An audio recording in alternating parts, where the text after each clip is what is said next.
সামনাসামনি তারা দাবি করত ইমানদার, কিন্তু আসলে তারা গোপনে গোপনে কাফেরদের সাথে সম্পর্ক রাখত। সূরা মুমতাহিনার মধ্যে আল্লাহ মুমিনদেরকে সরাসরি নিষেধ করছে, সাবধান, কাফেরদের সাথে কোনো ধরনের সম্পর্ক রাখবা না, বন্ধুত্ব করবা না, গোপনে কোনো সম্পর্ক তাদের সাথে করবা না। তাহলে আগের সূরায় যে মুনাফিকরা ইসলামের লেবাস ধরে গোপনে কাফেরদের সাথে সম্পর্ক রাখত, এটা সূরা হাশরে আলোচনা আছে। সূরা মুমতাহিনায় আল্লাহ মুমিনদেরকে নিষেধ করে দিলেন, সাবধান, গোপনে গোপনে কাফেরদের সাথে সম্পর্ক রাখবা না, যেমনটা মুনাফিকরা রাখে, আগের সূরায় আলোচনা হয়েছে। সূরা মুমতাহিনা নাম কেন সূরাতুল মুমতাহিনা? মুমতাহিনা নামটা রাখা হয়েছে 10 নম্বর আয়াতের একটা শব্দকে কেন্দ্র করে। সূরা মুমতাহিনার 10 নম্বর আয়াতের একটা শব্দকে লক্ষ্য করে এই সূরার নাম সূরাতুল মুমতাহিনা। সূরা মুমতাহিনার 10 নম্বর আয়াতে আছে, ইয়া আইয়ুহাল্লাযীনা আমানু ইযা জাআকুমুল মুমিনাতু মুহাজিরাতিন ফামতাহিনুহুন্না। হে ঈমানদারগণ, তোমাদের কাছে যখন মুমিনরা হিজরত করে আসবে তখন তাদেরকে পরীক্ষা করবা। ফামতাহিনুহুন্না আর বাংলা অর্থ হলো পরীক্ষা করবা তাদেরকে। ফামতাহিনু এর ক্রিয়ামূল হলো ইমতিহান। ইমতিহান অর্থ পরীক্ষা করা। ইমতিহানের ইসমে ফাইল ওয়াহিদ মুআন্নাসের সিগা হলো মুমতাহিনা। অতএব সূরাতুল মুমতাহিনা অর্থ হলো পরীক্ষাকারী সূরা। কি কারী সূরা? পরীক্ষাকারী সূরা। কেউ কেউ বলেন এই সূরার নাম সূরাতুল মুমতাহানা, প্রসিদ্ধ নাম হলো সূরাতুল মুমতাহিনা, হায়ের নিচে জের। কেউ কেউ বলেন না, এটার নাম সূরাতুল মুমতাহানা, হায়ের উপর জবর। মুমতাহিনা যদি হয় তাহলে এটার নাম হবে ইসমে ফাইল ওয়াহিদ মুআন্নাসের সিগা, অর্থ হবে পরীক্ষাকারী সূরা। আর যদি মুমতাহানা হয় তখন এটার উদ্দেশ্য হবে এটা ওয়াহিদ মুআন্নাস ইসমে মাফউলের সিগা। এর অর্থ হবে যাকে পরীক্ষা করা হয়, যেই নারীকে পরীক্ষা করা হয়। হায়ের নিচে জের হলে অর্থ হবে পরীক্ষাকারী সূরা, হায়ের উপর জবর হলে অর্থ হবে যেই নারীকে পরীক্ষা করা হয়। তো বেশিরভাগের মতে এটার নাম সূরাতুল মুমতাহিনা, হায়ের নিচে জের। তো যারা বলে মুমতাহানা, তখন উদ্দেশ্য হবে এই সূরার মধ্যে নারীদেরকে পরীক্ষা করা হবে। অর্থাৎ মুমতাহানা অর্থ হবে যেই নারীকে পরীক্ষা করা হয়। সূরা আল্লাহ শুরু করেছেন ইয়া আইয়ুহাল্লাযীনা আমানু লা তাত্তাখিযু আদুওয়ি ওয়া আদুওয়াকুম আউলিয়া তুলকুনা ইলাইহিম বিল মাওয়াদ্দাহ وقد كفروا بما جاءكم من الحق يخرجون الرسول وإياكم أن تؤمنوا بالله ربكم إن كنتم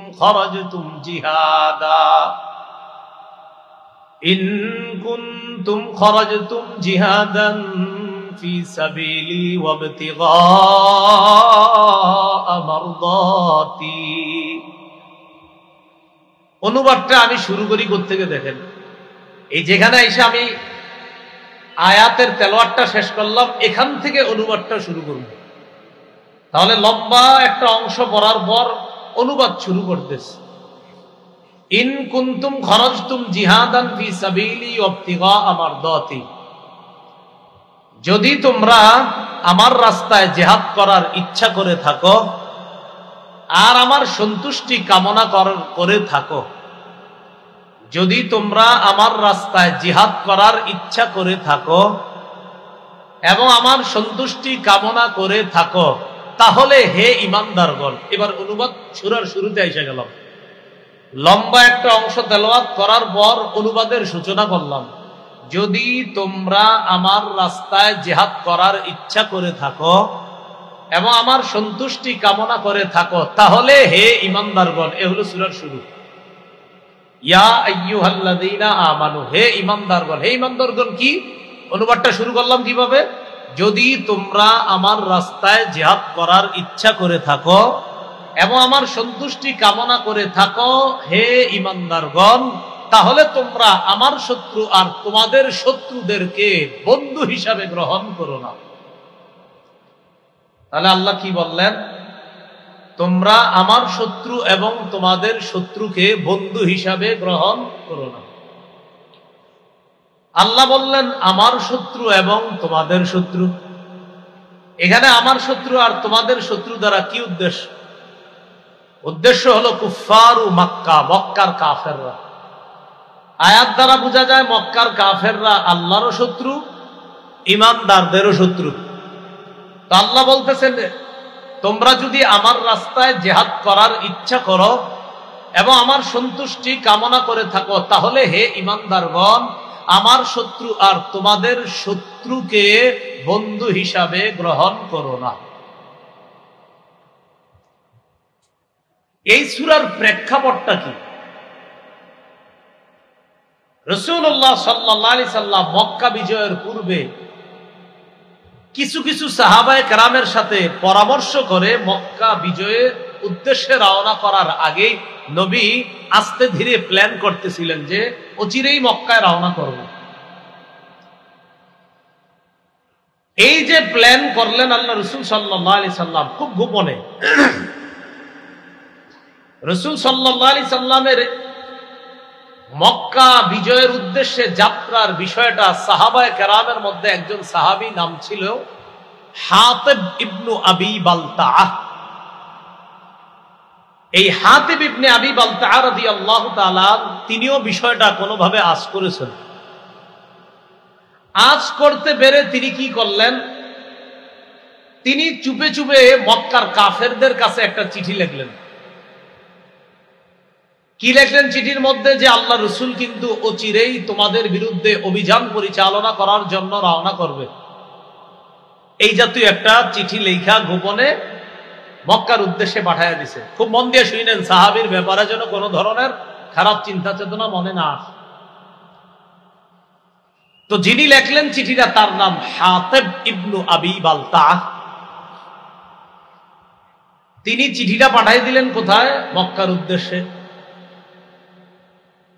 চিঠি যখন তিনি পাঠাইলেন, একজন নারীর মাধ্যমে পাঠাইলেন। এই নারী ছিল গায়িকা, ঘুরা ঘুরা গান গাইতো। ঐতিহাসিকগণদের কেউ কেউ তার নাম লেখছে, নারীর নাম ছিল সারা।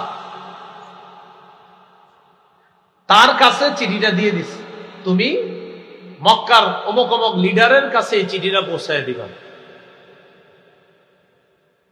আল্লাহ পাক রব্বুল আলামিন এই বিষয়টা রাসূলুল্লাহ সাল্লাল্লাহু আলাইহি সাল্লামের কাছে জানায়া দিলেন যে আপনার সাহাবীদের মধ্য থেকে একজন গোপন সংবাদটা একজন নারীর মাধ্যমে মক্কার উদ্দেশ্যে অলরেডি প্রেরণ করে দিছে একটা চিঠির মধ্যে লেখা। আপনি তাড়াতাড়ি ওই নারীকে আটকের ব্যবস্থা করেন।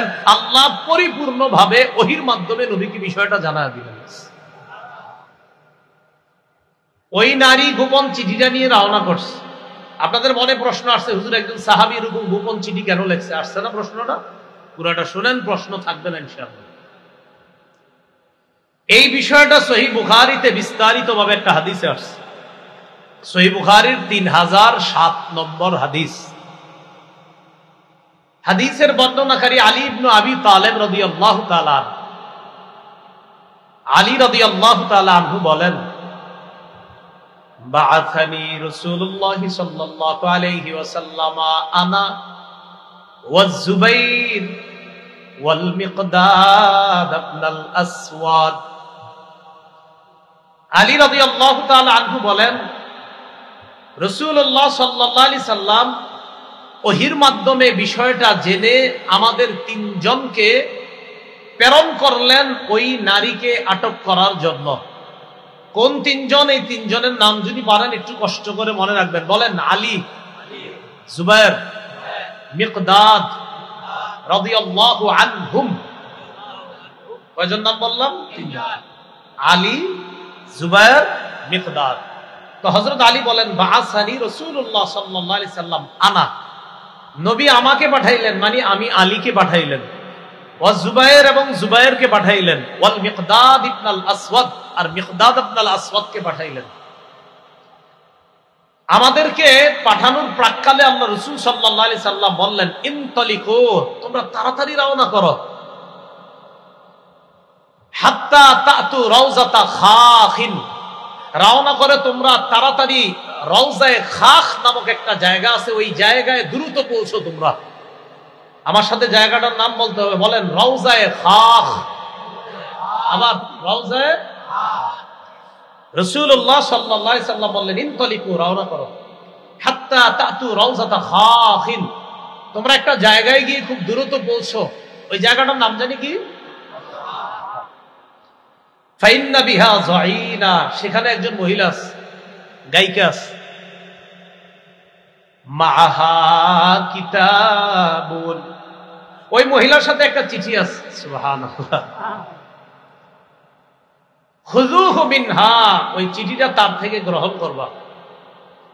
হযরত আলী রাদিয়াল্লাহু তাআলা আনহু আর ওই দুই সাহাবী, বাকি দুইজন ওলামা হযরত ছাড়া ওই দুজনের নাম কি জানি? অন্যরা বলেন তো, আলেমরা ছাড়া অন্য কেউ? আরেকজন মিকদাদ। মোট তিনজন, একজনের নাম আলী, আরেকজন। তা আমরা রওনা করলাম। রওনা করার পর তিনি বলেন তাআদা বিনা খাইলুনা, দ্রুত আমাদের বাহন আমাদেরকে নিয়ে চললো, ছুটে চললাম, আমরা খুব দ্রুত ছুটে চললাম। চলতে চলতে ইনতালাকনা, চলতে লাগলাম, হাত্তা ইনতাহাইনা ইলা রাউজাতি খাখিন, নবী যেই জায়গার কথাটা বলছে আমরা চলতে চলতে দ্রুত ওই জায়গায় পৌঁছে গেলাম, তথা রাউজাতু খাখ নামক জায়গায় আমরা পৌঁছে গেলাম। সেখানে পৌঁছার পর ফাইদা নাহনু বিযাইনা, হঠাৎ দেখি ওই মহিলা, যে মহিলার কথা নবী বলছে, মহিলারে সরাসরি বললাম আখরিজিল কিতাবা, চিঠিটা দাও, কোনো ভূমিকা ছাড়াই বললাম চিঠিটা দাও। ফাকুলনা, আমরা বললাম আখরিজিল কিতাব, চিঠিটা দাও। মহিলা কয়, মানে পুরা মহিলা কয় কিসের চিঠি? মা মাই মিন কিতাব, আমার কাছে কোনো চিঠি নেই। হযরত আলী বলছেন তোমার কাছে চিঠি আছে, যেহেতু আল্লাহর রাসূল বলছেন এর মানে তোমার কাছে চিঠি আছে, এতে কোনো সন্দেহ নাই, চিঠি তাড়াতাড়ি দাও। হযরত আলী এক পর্যায়ে বললেন লাতুখরিজিনাল কিতাব আও লানুল কিয়ান্নাত তিয়াব।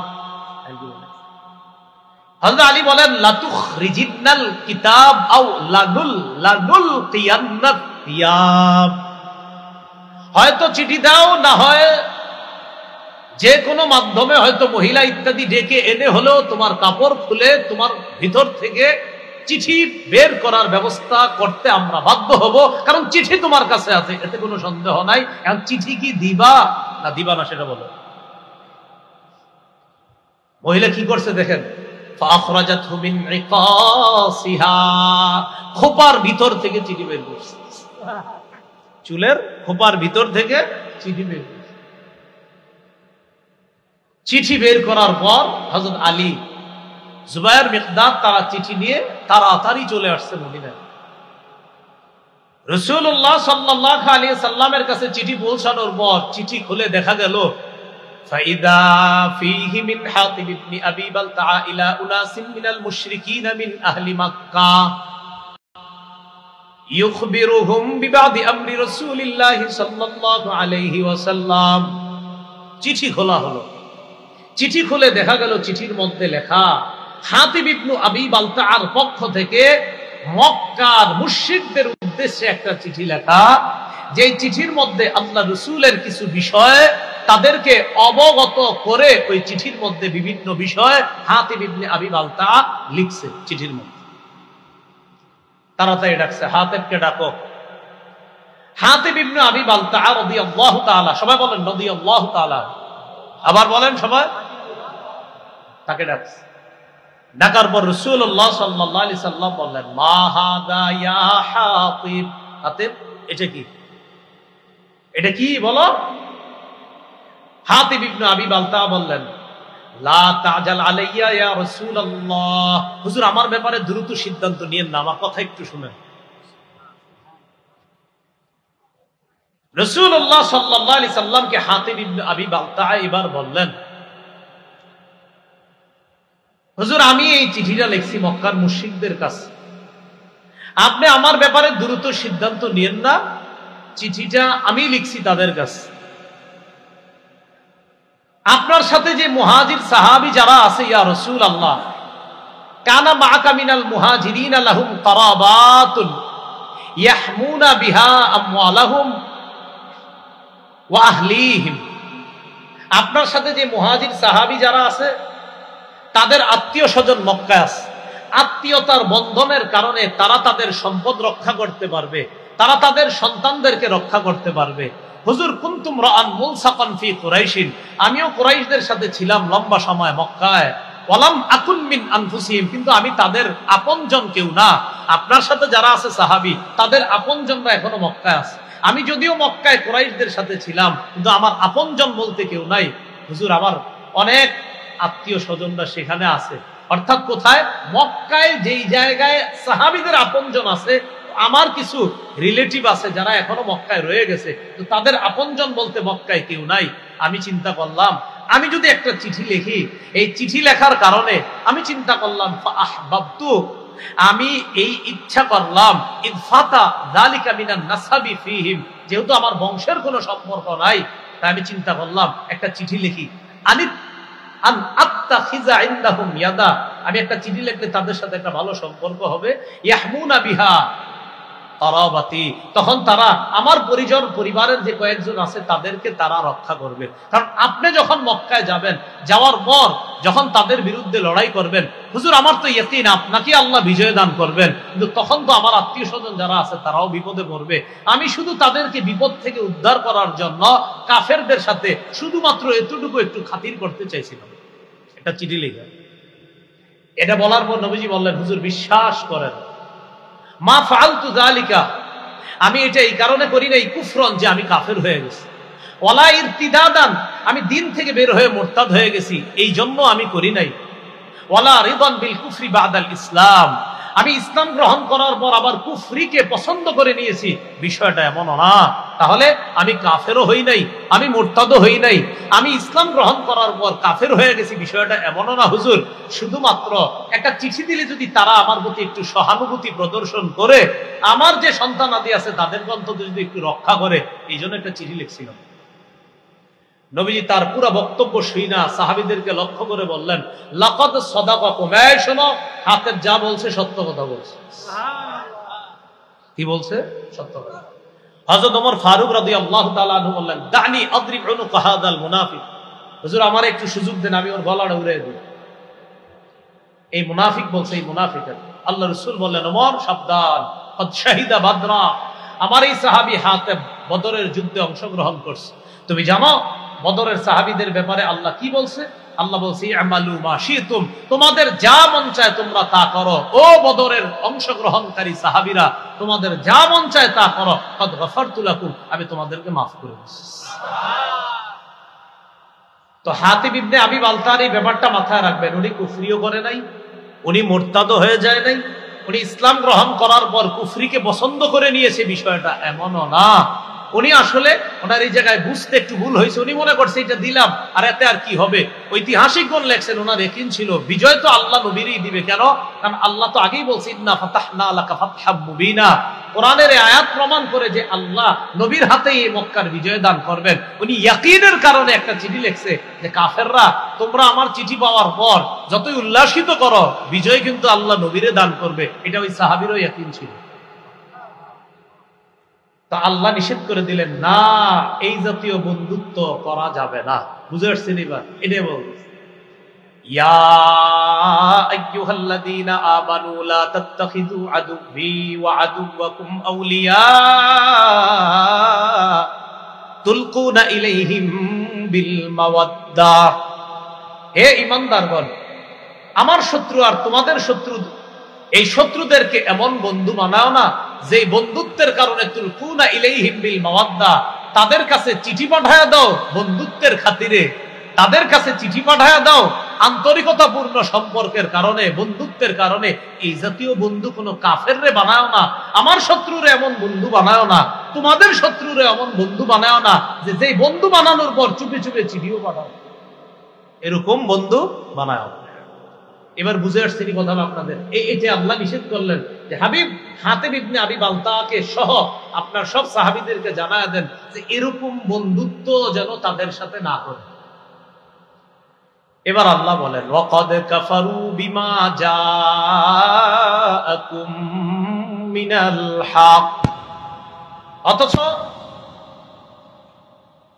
তোমাদের কাছে যে হক এসেছে আল্লাহর পক্ষ থেকে, এই হক ওই বন্ধুরা অস্বীকার করে। কারা?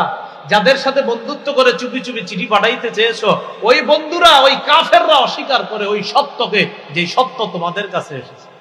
আর তারা কি করেছে তোমাদের মনে নাই? ইউখরিজুনার রাসূলা ওয়া ইয়্যাকুম আন তুমিনু বিল্লাহি রাব্বিকুম, তারা রাসূলকে এবং তোমাদেরকে মক্কা থেকে বের করে দিয়েছে, এগুলো তোমাদের মনে নাই? অপরাধ কি? আন তুমিনু বিল্লাহি রাব্বিকুম, শুধুমাত্র এই কারণে রাসূলকে আর তোমাদেরকে বের করে দিয়েছে, তোমরা তোমাদের রব আল্লাহকে বিশ্বাস করেছো, আল্লাহর উপর ঈমান এনেছো, শুধুমাত্র এই কারণে রাসূলকেও বের করেছে মক্কা থেকে, তোমাদেরকেও বের করেছে। যারা তোমরা এইভাবে বের করলো, তাদের সাথে আবার তলে তলে গোপনে কিসের বন্ধুত্ব? তাদেরকে বন্ধু বানানো। এটা আল্লাহ নিষেধ করে দিলেন। বুঝে ঠিক হইতেছেন তো? বুঝতে হবে। তাহলে আল্লাহ এটা নিষেধ করলেন যে তাদের সাথে কোনো বন্ধুত্ব করবা। এরপর আল্লাহ বলেন ইন কুনতুম খরজতুম জিহাদান ফি সাবিলি, যেটার অনুবাদ আমি শুরুতে বলছি, ইন কুনতুম খরজতুম জিহাদান ফি সাবিলি ইবতিগা মারদাতি, এতক্ষণ পর্যন্ত যেটা এটা কেমন যেন জবাব শর্ত, আর ইন কুনতুম খরজতুম জিহাদান ফি সাবিলি এটা হলো শর্ত। অর্থাৎ যদি তোমরা আমার রাস্তায় জিহাদ করতে চাও আর আমার সন্তুষ্টি অর্জন করতে চাও, তাহলে তোমরা আমার শত্রু আর তোমাদের শত্রুকে বন্ধু হিসাবে গ্রহণ কইরো না। এমন বন্ধুত্ব যে বন্ধুত্বের খাতিরে চুপে চুপে সিডি বাড়াও, এমন বন্ধুত্ব করবা না। আল্লাহ আমাদেরকে কথাগুলা বোঝার তৌফিক দান করেন। এবার আল্লাহ বলেন তুসিররুনা ইলাইহিম বিল মাওয়াদ্দাহ ওয়া আনা আ'লামু বিমা আখফাইতুম ওয়া মা আ'লানতুম, তোমরা যে গোপন বন্ধুত্ব করো, অথচ আমি জানি যা তোমরা গোপন করো, যা তোমরা প্রকাশ্যে করো, এটা কিন্তু আমি আল্লাহ জানি।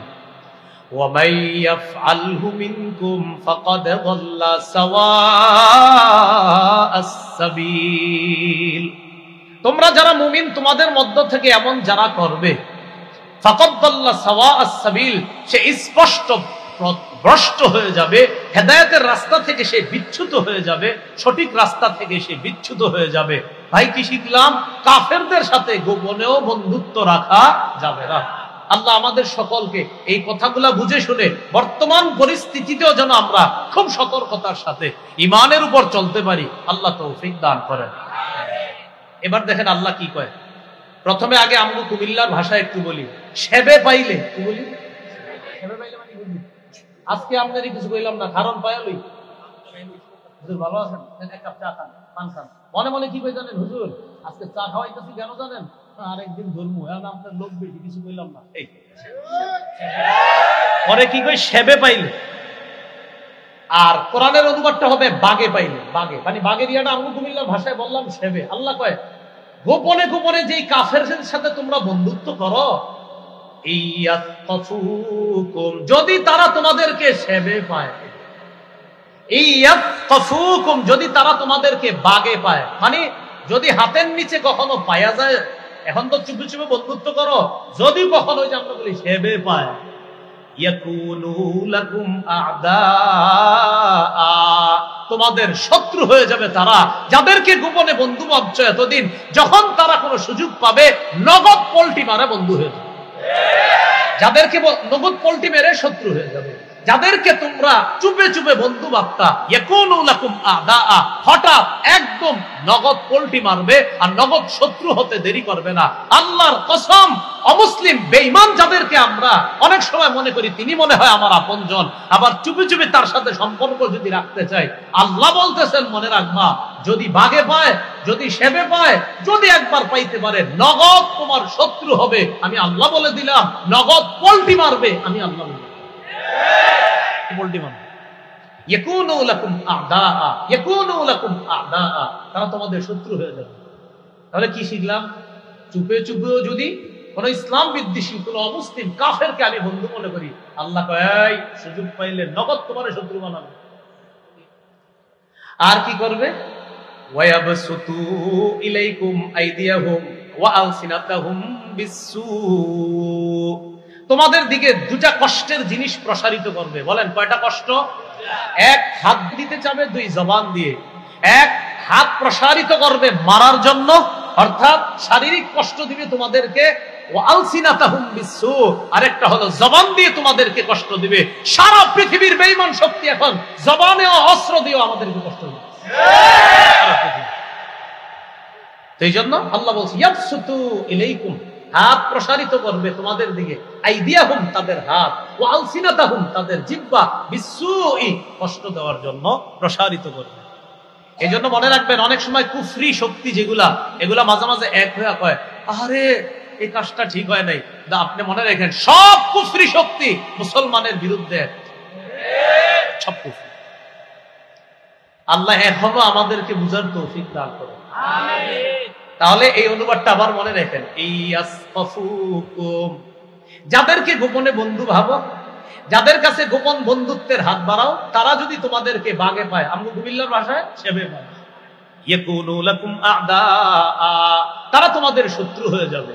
ওয়ায়াবসুতু ইলাইকুম, তারা তোমাদের দিকে প্রসারিত করবে, আইদিয়াহুম হাত, ওয়া আলসিনাতাহুম জিহ্বা, বিসসুই কষ্ট দেওয়ার জন্য। আর কামনা করবে কি জানো? ওয়াওয়াদ্দু লাউ তাকফুরুন, আর কামনা করবে তোমরা সবাই যদি কাফের হয়ে যাইতা। নাউজুবিল্লাহ। কামনা করবে কি? তোমরা সবাই যদি কাফের হয়ে যাইতা। এবার দেখি আপনারা ওই হাতিব ইবনে আবি বালতাআ রাদিয়াল্লাহু তাআলা আনহুর ঘটনা বুঝে থাকলে বলেন তো, তিনি মূলত কি জন্য চিঠিটা পাঠাইতে চাইছে? ওনার কিছু আত্মীয়রা আছে এখনো, ওদের উপর যেন কোনো আক্রমণ না আসে, তাদেরকে বাঁচানোর জন্য। এবার আল্লাহ কি বলে দেখেন, লান তানফাকুম আরহামুকুম ওয়ালা আওলাদুকুম ইয়াউমাল কিয়ামাহ, তোমাদের আত্মীয় স্বজন, তোমাদের সন্তান কিয়ামতের ময়দানে তোমাদের কোনো কাজে আসবে না। ইয়াফসিলু বাইনাকুম, আল্লাহই তোমাদের মাঝে ফয়সালা করবেন। ওয়াল্লাহু বিমা তা'মালুনা বাসীর, তোমাদের কর্মকাণ্ড সম্পর্কে আল্লাহ অবগত আছেন। আল্লাহ তোমাদের কর্মকাণ্ড দেখতেছেন। বলেন আল্লাহ আমাদের কর্মকাণ্ড দেখতেছেন। আমরা মুসলমানদের অধঃপতনের অন্যতম কিছু কারণের মধ্যে একটা হলো, মুসলমানরা মুসলমানের অধিকার আদায়ের শ্রেষ্ঠ একটা উপায় হলো জিহাদ। এই জিহাদ মুসলমান এমন ভাবে ভুলে যাচ্ছে যেন জিহাদ যে একটা ফরজ বিধান সময় মতো, এটা মুসলমান নাম শুনলেই জিহাদ।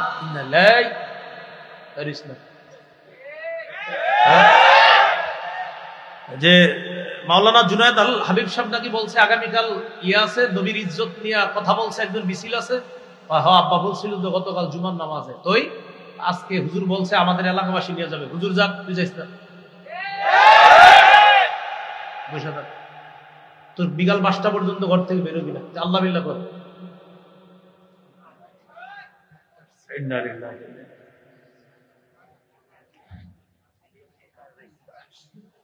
বলছিলাম মুসলমানরা অধঃপতনের অন্যতম একটা কারণ মুসলমানদের, সেটা হলো মুসলমান জিহাদের সঠিক অর্থ না জানা এবং জিহাদের ব্যাপারে মুসলমানদেরকে উল্টা পাল্টা বুঝানো, আর সেটা তারা বুঝে নেওয়া। আজকে আমার সাথে একটু বলেন, বলেন জিহাদ এবং সন্ত্রাস সম্পূর্ণ আলাদা। সন্ত্রাস অপবিত্র, জিহাদ পবিত্র। বিশ্ব সন্ত্রাস, বলেন বিশ্ব সন্ত্রাস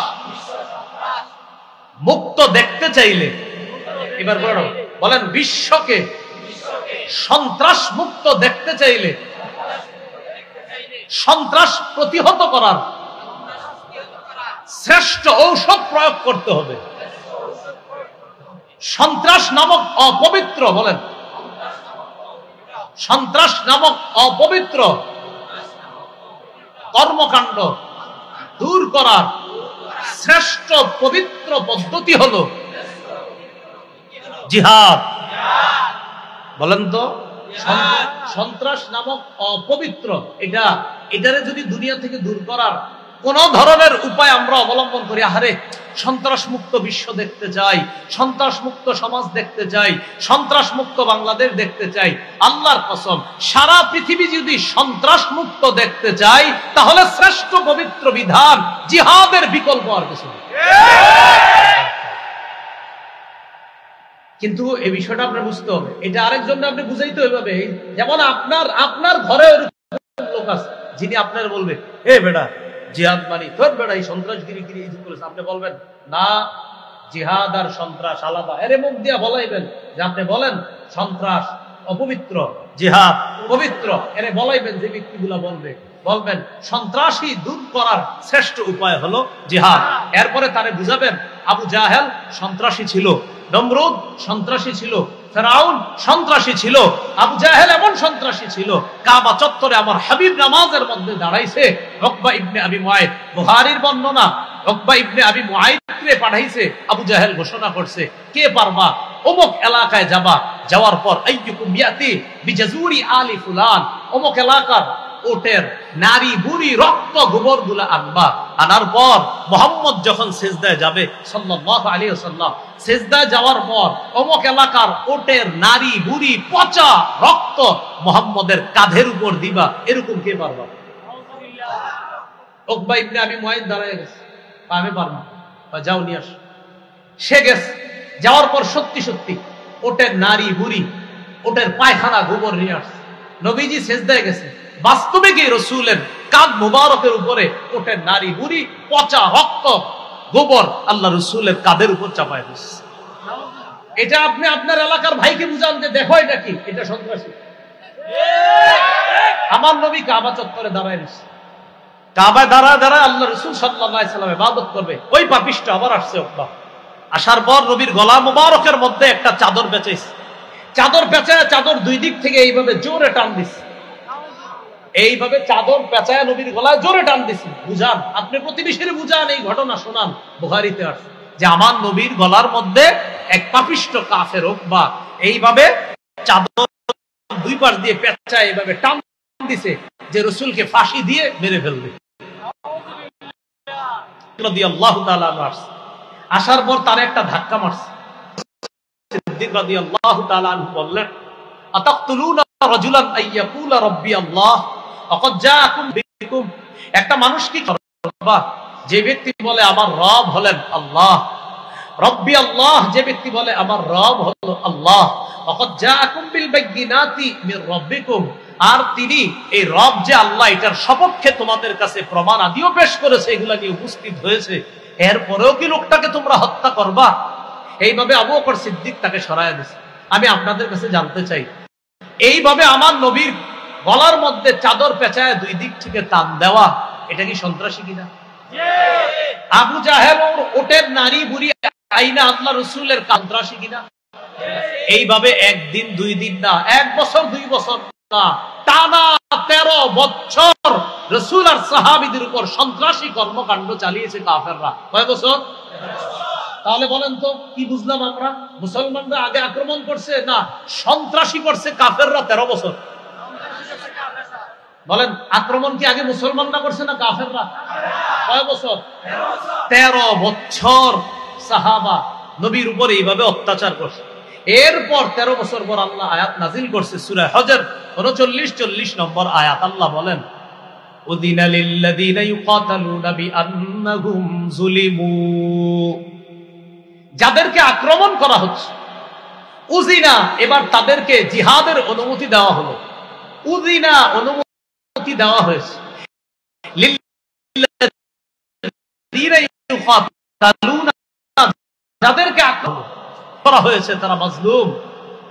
এই তারা কারা? নবী আর সাহাবায়ে কেরাম। কত বছর? কত বছর?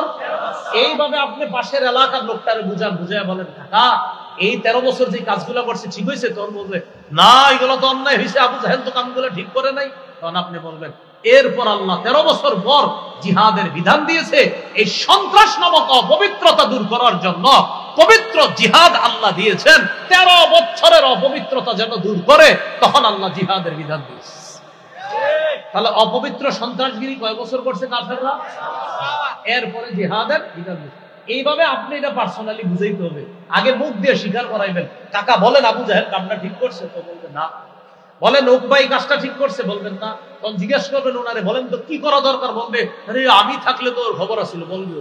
বলবে হ্যাঁ, এই 13 বছর শুধু সহ্য করছে, এরপর আল্লাহ বিধান দিছে। সাহাবাদের মন চাইছে কিছু করতে, করে নাই কেন? আল্লাহ বলে নাই। 13 বছর পর উদি না, তখন আল্লাহর পক্ষ থেকে অনুমতি দেওয়া হয়েছে। পরের আয়াতে আল্লাহ বলে, সূরা হজের 40 নম্বর আয়াত, তারা কারা যাদেরকে আক্রমণ করা হয়েছে? আল্লাযীনা উখরিজু মিন দিয়ারিহিম বিগাইরি হাক্কিন ইল্লা আইয়াকুলু রাব্বুনাল্লাহ। যাদেরকে তাদের ঘর থেকে বের করে দেওয়া হয়েছে অন্যায় ভাবে। তাদের অন্যায়টা কি?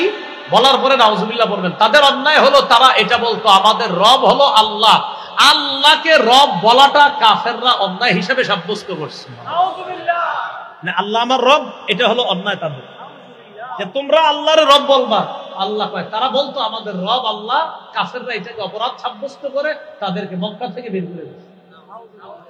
এবার আল্লাহ বলেন, ওয়ালাউলা দাফউল্লাহিন নাস বা'দাহুম বিবা'দিল লাহুদ্দিমাস সাওয়ামি'ু ওয়া বি'উ ওয়া সালাওয়াতু ওয়া মাসাজিদু ইউযকারু ফীহা ইসমুল্লাহি কাসীরা।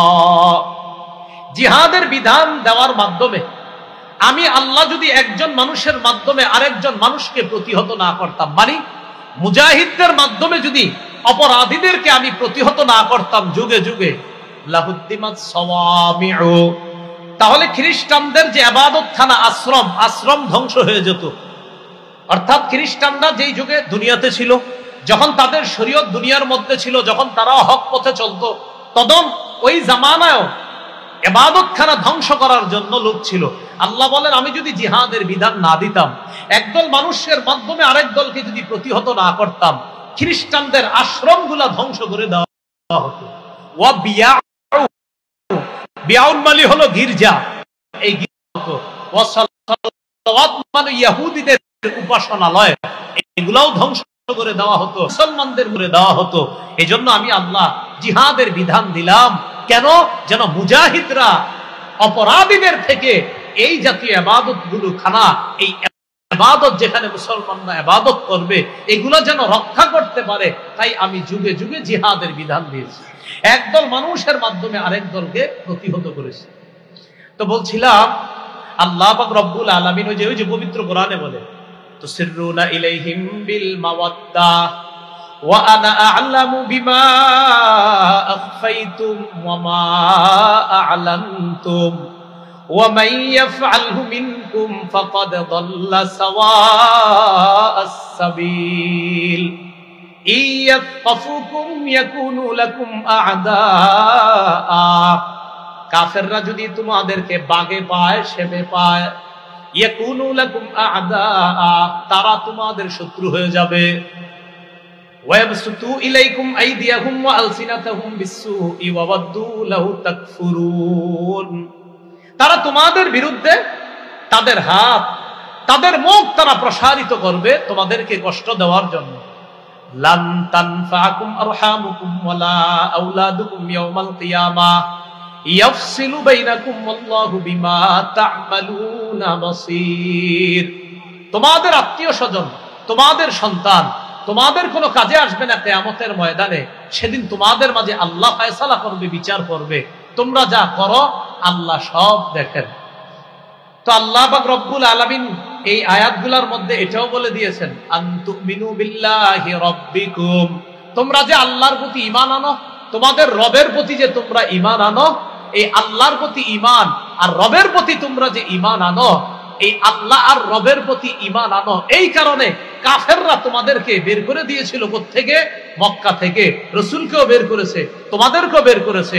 এই বিষয়ে আরেকটা ঘটনা শোনাইলাম, মুসলমানদেরকে যখন বের করে দিয়েছে 13 বছর নির্যাতন করার পর তখন আল্লাহ জিহাদের বিধান দিয়েছে। আরেকটা বিষয় এখান থেকে প্রমাণ করার চেষ্টা করেছি, মুসলমান তাদের অধিকার আদায়ের শ্রেষ্ঠ একটা পদ্ধতি যেটা সবার জানা দরকার ছিল, এই পদ্ধতিটা মুসলমান ভুলতে বসেছে। ওই পদ্ধতির নাম কি?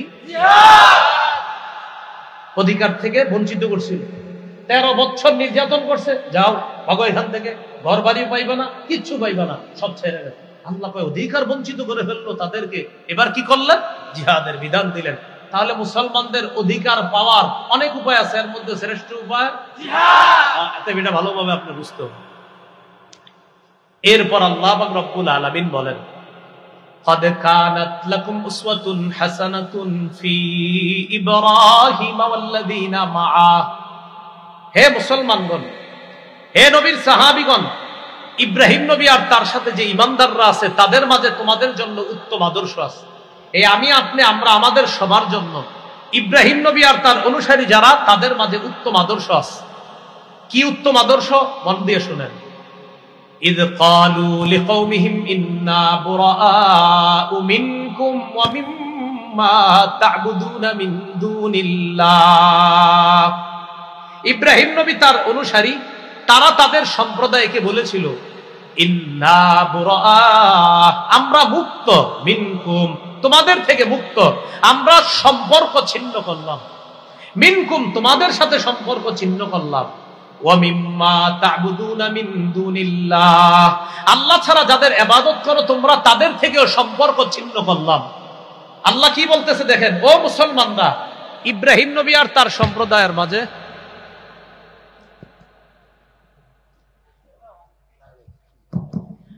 আল্লাহ পাক রব্বুল আলামিন বলেন, ও মুসলমানরা, ইব্রাহিম নবী আর তার সম্প্রদায়ের মাঝে, ইব্রাহিম নবী আর তার সাথে যারা ঈমানদার তাদের মাঝে তোমাদের জন্য আদর্শ আছে। কয় কিসের মাঝে?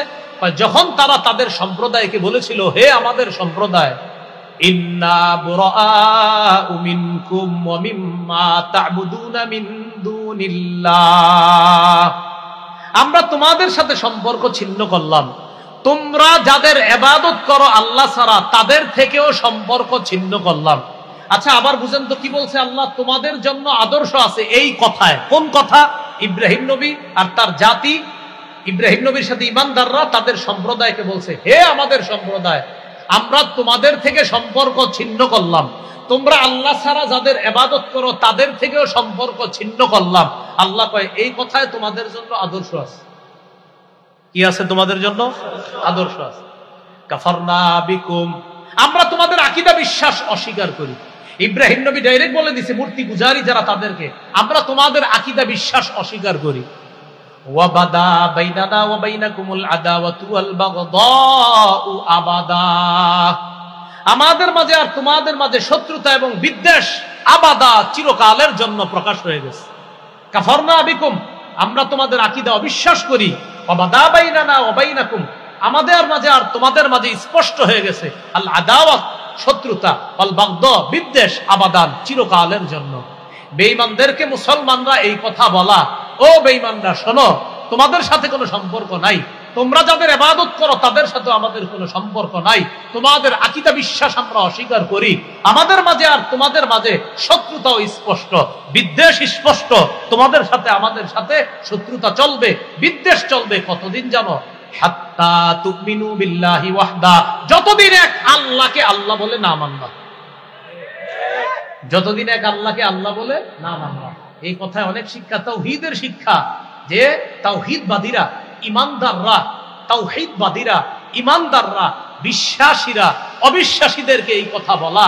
ইব্রাহিম নবী যেমন বলেছিল, তোমাদের সাথে আমাদের কোনো সম্পর্ক নাই, তোমরা যাদের ইবাদত করো তাদের সাথে আমাদের কোনো সম্পর্ক নাই, তোমাদের সাথে আমাদের সাথে শত্রুতা, বিদ্বেষ চলবে আবাদা, চিরকালের জন্য। কতদিন? হাত্তা তুমিনু বিল্লাহি ওয়াহদা, যতদিন এক আল্লাহকে আল্লাহ বলে বিশ্বাস না করবে। কি ঠিক বুঝছে? ঠিক না? না বুঝছে? বুঝতে হবে যে আল্লাহ বলছে তোমাদের জন্য আদর্শ আছে। কেন এই জায়গায় বললাম হ্যাঁ আদর্শ আছে, কিন্তু আদর্শটা আমরা গ্রহণ করলাম না, তাহলে কিন্তু হবে না। আমাদের উসামা ভাই চলে আসছে, নারে তাকবীর, আল্লাহ ভাইয়ের হায়াতে বরকত দান করেন, সকলে বলে আমিন। আল্লাহ তাকে ভরপুর কবুল করেন, বলে আমিন। তো যাই হোক, ইল্লা কাওলা ইব্রাহিম লিআবিহি লাআস্তাগফিরান্না লাক ওয়া মা আমলিকু লাকা মিনাল্লাহি মিন শাই। ইব্রাহিম আলাইহিস সালাতু ওয়াস সালামের একটা কথা ছিল,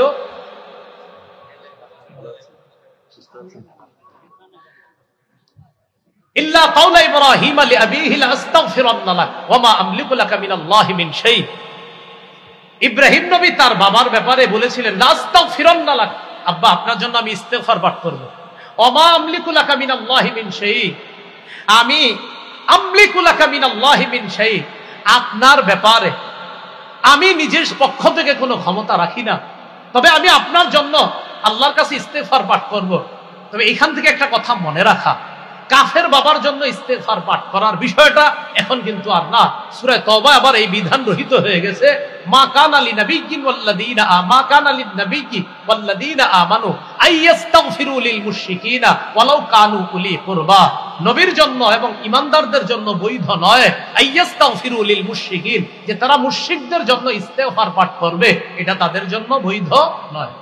বাকি ইব্রাহিম আলাইহিস সালাতু ওয়াস সালামের ব্যাপারে মুফাসসিরিনে কেরাম লিখেছেন, উনি ওনার বাবার ব্যাপারে যে বলছিলেন যে আমি আপনার জন্য ইস্তেগফার পাঠ করব, পরে ইব্রাহিম নবী জীবদ্দশায় বুঝতে পেরেছিলেন না আমার বাবার কপালে তওবা নাই, আমার বাবা আল্লাহর চিরশত্রু, তখন তিনি আবার তার বাবার জন্য তখনই আর ইস্তেগফার তিনি করতেন না। মুফাসসিরিনে কেরামের কেউ কেউ লিখেছেন তিনি তখনই এটা থেকে ফিরে এসেছেন। বাকি তিনি প্রথমে বলেছিলেন, আব্বা লাআস্তাগফিরান্না লাকা, আমি আপনার জন্য ইস্তেগফার পাঠ করব, আমি আপনার জন্য ক্ষমা প্রার্থনা করব।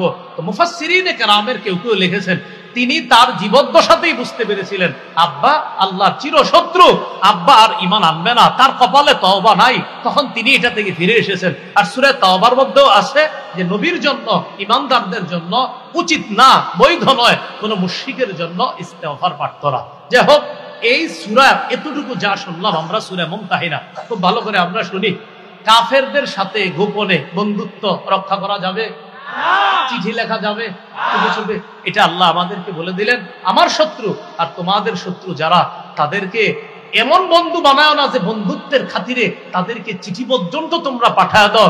মনে রাখবা, ইয়াত কফুকুম, মনে আছে না আপনি কুমিল্লার ভাষায় অনুবাদটা, যদি সেবে পায়, আর অনুবাদ হলো যদি ভাগে পায়, আর আমাদের কুমিল্লায় বলে যদি সেবে পায়। এই কাফেররা তোমাদেরকে, যাদেরকে গোপনে বন্ধু ভাবতেছো, ইয়াত কফুকুম, যদি তোমাদেরকে বাগে পায়, হাতের নিচে যদি কোনোভাবে পায়, ইয়াকুনু লাকুম আদা, তাহলে তোমাদের শত্রু হয়ে যাবে। আর আমি বললাম পোল্টি মারতে সময় নেবে না। ওয়াবসুদু ইলাইকুম আইদিয়াহুম ওয়া আলসিনাতাহুম বিসসুই, তারা তোমাদের দিকে প্রসারিত করবে হাত আর তাদের জিহ্বা, এই দুই জিনিস প্রসারিত করবে তোমাদেরকে কষ্ট দেওয়ার জন্য। ওয়াবাদ্দু, কামনা করবে, লাউ তাকফুরুন, তোমরা সবাই যদি কাফের হয়ে যাইতা, এরকম কামনা তারা করবে। আল্লাহ আমাদের সকলকে। আর একটা বিষয়ের মাঝখান থেকে বলেছিলাম, অপরাধ কি ছিল? নবীরে বের করে দেওয়া আর মুসলমানদেরকে বের করে দেওয়া অপরাধ ছিল কাফেরদের কাছে। কেন তারা ঈমান আনছে, এই ছিল অপরাধ। এটার বলতে গিয়ে বলেছিলাম, মুসলমানদের অধপতনের অন্যতম একটা কারণ, মুসলমান তাদের অধিকার আদায়ের শ্রেষ্ঠ একটা পদ্ধতি আজ ভুলতে বসেছে প্রায়, সেটার নাম জানি কি? এই বিষয়গুলো আমরা শিখতে হবে, জানতে হবে। আর ওই যে চা দোকানের সামনে মুরব্বীরে বুঝাইতে হবে, আবু জাহেলের ঘটনাটা বলতে হবে, ওকবার ঘটনা বলতে হবে, মহিলা বলতে হবে, কাকা ওকবা কাজটা ঠিক করছে, আবু জাহেল কাজটা ঠিক করছে, বলেন এই কাজটা অন্যায় হয়েছে না, এটা সন্ত্রাসগিরি হয়েছে না? চাচাই বলবে, আমি থাকলে তোর খবর আছিল, উনি বলবেন হ্যাঁ, এই যে আপনি বলতেছেন খবর আছিল। সাহাবীদেরও মন চাইতো জবাব দিত, কিন্তু জবাব দিত না, কারণ আল্লাহর পক্ষ থেকে তখন শুধু ধৈর্য আর সংযমের শিক্ষা একটুকুই দেওয়া হয়েছিল। 13 বছর শুধু সবর করেছে, ধৈর্য ধারণ করেছে। 13 বছর পর আল্লাহ বলেছেন, উযিনা লিল্লাযীনা ইউকাতালুনা বিআন্নাহুম যুলিমু, যাদেরকে আক্রমণ করা হচ্ছে তারা মাজলুম, তাদের উপর জুলুম করা হয়েছে, তাদেরকে সম্পদ হারা করা হয়েছে, ঘর বাড়ি ছাড়া করা হয়েছে। এবার আর না, এবার জিহাদের মাধ্যমে অধিকার আদায় করতে হবে। এটা হলো। আল্লাহ আমাদের সকলকে যে কথাগুলো শুনলাম বললাম, আলী হাসান মুসলমান ভাই আলোচনা করবে ইনশাআল্লাহ, এরপর আমাদের মোহতারাম হযরত মাওলানা আইয়ুব সাহেব হুজুর আসবেন ইনশাআল্লাহ। আমরা শেষ পর্যন্ত ইনশাআল্লাহ এইভাবে সুন্দর পরিবেশটা বজায় রেখে আখিরি মুনাজাত করে যাব ইনশাআল্লাহ। আল্লাহ আমাদের সকলকে যে কথাগুলো শুনলাম বললাম, আমরা সবাই যেন ইসলামের জন্য একতাবদ্ধ হয়ে ইনশাআল্লাহ ভবিষ্যতে আমরা কাজ করতে পারি, আল্লাহ তৌফিক দান করেন। আমিন। ওয়া আখিরু দাওয়ানা আলহামদুলিল্লাহি রাব্বিল আলামিন। আসসালামু আলাইকুম ওয়া রাহমাতুল্লাহি ওয়া বারাকাতুহু।